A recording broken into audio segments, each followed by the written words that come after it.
నమస్తే, welcome to our voice. నేను journalist నవత. తెలంగాణ ముఖ్యమంత్రి రేవంత్ రెడ్డికి బీజేపీ అంటే కోపమా, ప్రధాని నరేంద్ర మోదీ అంటే కోపమా తెలియదులే కానీ రాహుల్ గాంధీ వారసుడు అనిపించుకోవడం కోసం బీజేపీ మీద ద్వేషం వెళ్ళగక్కాల్సిన ప్రతిసారి దేశాన్ని కించపరిచే విధంగా ప్రవర్తిస్తూనే వస్తున్నారు.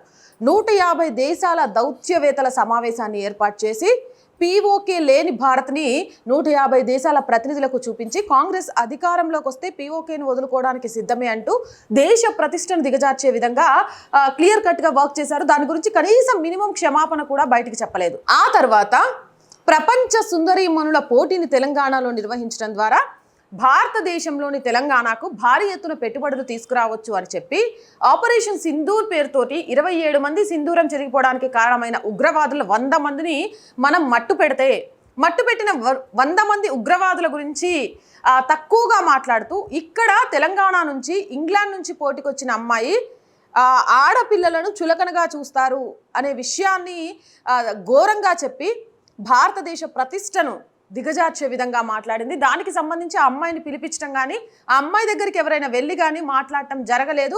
ఇక్కడ ఉన్న వాళ్ళతో ఏదో ఎంక్వైరీ కమిటీని తూతూ మంత్రంగా దాన్ని కనిపించకుండా చేశారు. ఎప్పుడూ కూడా రాహుల్ గాంధీ అండ్ కాంగ్రెస్ పాకిస్తాన్ని తమది అనుకుంటూ భారత్ మాత్రం గుప్పెట్లో ఉంచుకోవడానికి ఉపయోగపడే ఒక వస్తువు అనుకుంటూ చైనాను పొగుడుతూ భారత్ని తిడుతూ ఉంటారు. ఇది మనందరికీ తెలిసిందే. పాపం ఇప్పటికీ మన భారత్ అనడం కంటే మన పాకిస్తాన్ అట. రేవంత్ రెడ్డి గారు, పాకిస్తాన్ మీదేమో, మాది కాదు, పాకిస్తాన్ మాకు శత్రు దేశమే. ఎందుకక్క రేవంత్ రెడ్డి గారి గురించి మాట్లాడుతున్నాం అంటే ఈ వీడియో చూడండి, చూసినాక మీరు కూడా మాట్లాడతారు. రైట్. మోడీ గారు తెచ్చిన రాఫెల్ యుద్ధ విమానాలు మన పాకిస్తాన్ కూల్చింది. మళ్ళీ వినండి. మోడీ గారు తెచ్చిన రాఫెల్ యుద్ధ విమానాలు మన పాకిస్తాన్ కూల్చింది. గర్వపడుతున్నాడు. అసలు రఫేల్ యుద్ధ విమానాలు కానీ పాకిస్తాన్తో యుద్ధం ఆపడానికి కారణం కానీ పాకిస్తాన్ భారత్తో కాలబేరానికి రావడానికి కారణం కానీ నిజంగా తెలిసిన వాళ్ళైతే ఇలాంటి వ్యాఖ్యలు చేయరట. మన పాకిస్తాన్ కూల్చేసిందా? మీ పాకిస్తానా? ఎప్పటి నుంచి మీ పాకిస్తాన్ అయింది? మీరు భారతదేశంలో ఉన్న తెలంగాణ అనే స్టేట్కి ముఖ్యమంత్రి, పాకిస్తాన్ ముఖ్యమంత్రి లాగో పాకిస్తాన్ ప్రజాప్రతినిధిలాగో మాట్లాడుతున్నారు. ఇంకా వినిపిస్తా. ఎన్ని కూల్చిందో రాఫెల్ గురించి చెప్పమంటే ఈరోజు చర్చలేదు. ఈ రోజు మన దేశం కాదని ఇతర దేశాల నుంచి రాఫెల్ యుద్ధ విమానాలను కొనుగోలు చేసిన మోడీ గారు మీరు జవాబు చెప్పండి. మన పాకిస్తాన్ తో జరిగిన యుద్ధంలో ఎన్ని రాఫెల్ యుద్ధ విమానాలు పాకిస్తాన్ నేల కూల్చిందో మళ్ళీ వినండి క్లియర్గా. మన పాకిస్తాన్ తో జరిగిన యుద్ధంలో ఎన్ని రాఫెల్ యుద్ధ విమానాలు పాకిస్తాన్ నేల కూల్చిందో మీరు లెక్క చెప్పండి. గొప్పల కోసం వేల కోట్ల రూపాయల కాంట్రాక్ట్లు మీకు కావాల్సిన వాళ్ళకి ఇచ్చి ఇవాళ రాఫెల్ యుద్ధ విమానాలు కొన్నారు. అవి ఎందుకు నేల కూలినాయో ఇవాళ ప్రజలకు సమాధానం చెప్పాలి. ఇది మన పాకిస్తాన్ కూల్చేసిందట. ఎవడి పాకిస్తాన్, ఎవడి కూల్చేసిండు? అసలు యుద్ధ విమానాల విషయంలో భారత్ వెనుకబడ్డానికి కారణం ఏంటి అనేది ఫుల్ డీటెయిల్స్ తోటి ఇదే ఆర్ వాయిస్ ఛానల్లో కాంగ్రెస్ చేసిన దేశద్రోహానికి సంబంధించి ఫుల్ వీడియో అప్లోడ్ చేస్తున్నాను. అది డెఫినెట్గా మిస్ అవ్వకుండా చూడండి. చాలా క్లియర్ కట్గా ఏం చేశారు అనే విషయం, కాంగ్రెస్ చేసిన పాపం భారతదేశానికి శాపంగా ఎలా మారింది, ఈరోజు వాయుసేనకు సంబంధించి యుద్ధ విమానాల్లో వెనుకబడ్డానికి కారణం ఏంటి అనేది క్లియర్ కట్గా అర్థమవుతుంది. అవన్నీ పక్కన పెట్టేస్తే సర్జికల్ స్ట్రైక్ చేశారు అంటే సర్జికల్ స్ట్రైక్ చేసిండ్రా, దానికి సంబంధించిన వీడియోలు ఏవి అంటారు. పహల్గామ్లో ఉగ్రదాడి జరిగిన తర్వాత 27 మంది సింధూరాన్ని చెడిపేయడానికి కారణమైన ఉగ్రవాదులను వాళ్ళ స్థావరాల మీద దాడి చేసి 100 మందిని లేపేస్తే 100 మందిని లేపేసిన ఘనత పాక్ కాలబేరానికి వచ్చిన విషయాన్ని మర్చిపోయి రాఫెల్ యుద్ధ విమానాల లెక్క చెప్పండి మన పాకిస్తాను.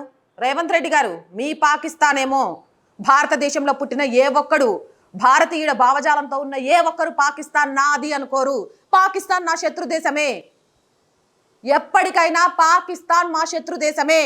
పాకిస్తాన్ని పొగిడే ఏ ఒక్కరికి భారతదేశంలో బ్రతికే ఉండే హక్కు లేదు. Clear cut. అలాంటి చట్టాలు రావాల్సిందే.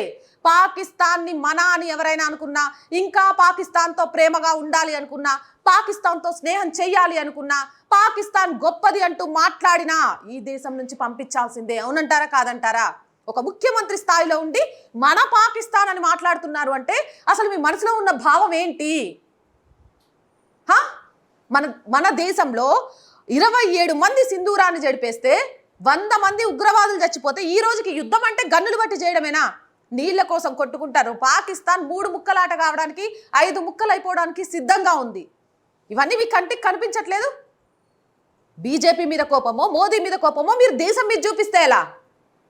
ఈ దేశం ఉంది కాబట్టే మీరు ముఖ్యమంత్రిగా ఉన్నారు.